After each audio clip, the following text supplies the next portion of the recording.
Здравствуйте, дорогие читатели! Фрунзенская сельская библиотека представляет вашему вниманию хронологический календарь «Чем запомнился 2019 год казахстанцам».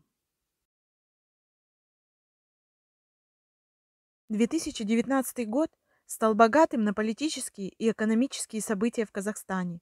Безусловно, решение играющих важную роль в жизни страны было принято гораздо больше. Представляем вниманию читателей наиболее значимые, по нашему мнению, события.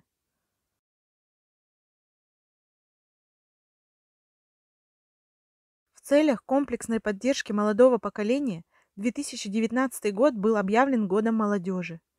На протяжении всего 2019 года проводились различные мероприятия, направленные на поддержку молодого поколения страны. Одним из главных событий стало формирование президентского кадрового резерва.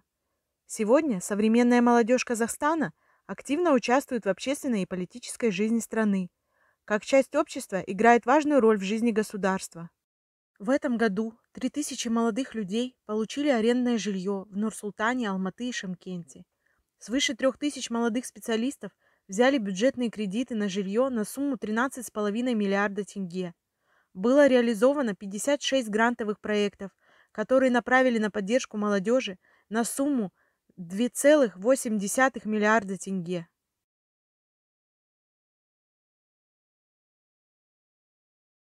21 февраля первый президент Казахстана Нурсултан Назарбаев отправил в отставку правительство страны.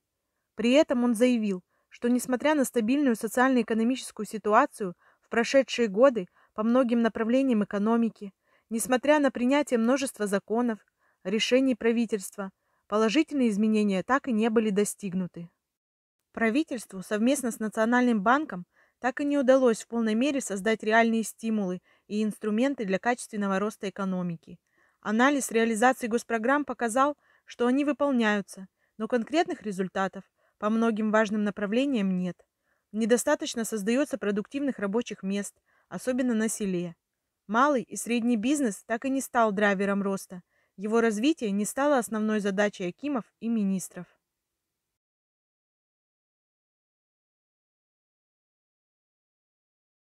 19 марта Нурсултан Назарбаев заявил о прекращении своих полномочий на посту главы государства.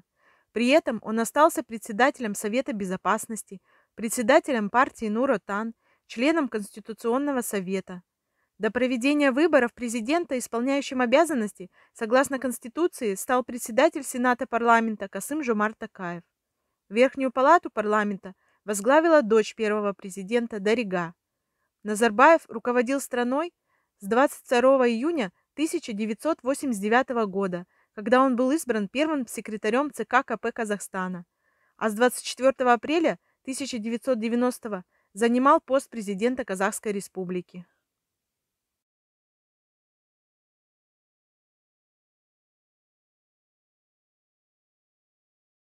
«20 марта временный президент Токаев после принесения клятвы на Конституции Казахстана, предварявший его вступление в новую должность, выдвинул в своей первой официальной речи на посту главы государства идею переименовать Астану в Нур-Султан. Спустя несколько часов парламент во втором чтении принял поправки в Конституцию ради переименования столицы Казахстана. Также в честь первого президента были переименованы главные улицы во многих городах Казахстана и международный аэропорт столицы.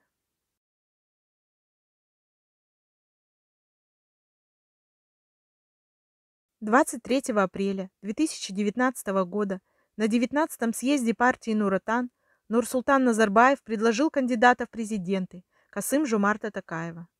9 июня в Казахстане начались выборы президента Республики Казахстан. Казахстанцам предстояло сделать выбор из 7 кандидатов. 10 июня Центральная избирательная комиссия Казахстана официально объявила Касым-Жомарта Токаева победителем президентских выборов. Касым-Жомарт Токаев набрал 70,96% голосов избирателей.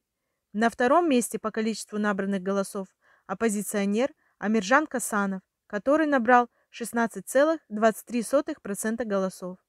12 июня состоялась инаугурация президента которая прошла во Дворце независимости в Нур-Султане.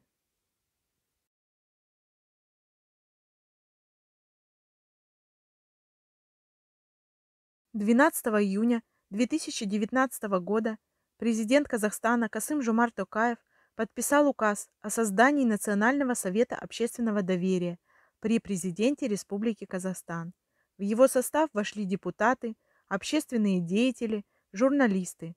Основными задачами Национального совета являются проведение общественной экспертизы проектов концепций, государственных программ и нормативных правовых актов, рассмотрение значимых стратегических проблем с учетом мнения общественности и гражданского общества, обеспечение конструктивного диалога между представителями общественности, политических партий, неправительственного сектора и государственных органов, осуществление иной деятельности в рамках своей компетенции, не противоречащей законодательству Республики Казахстан.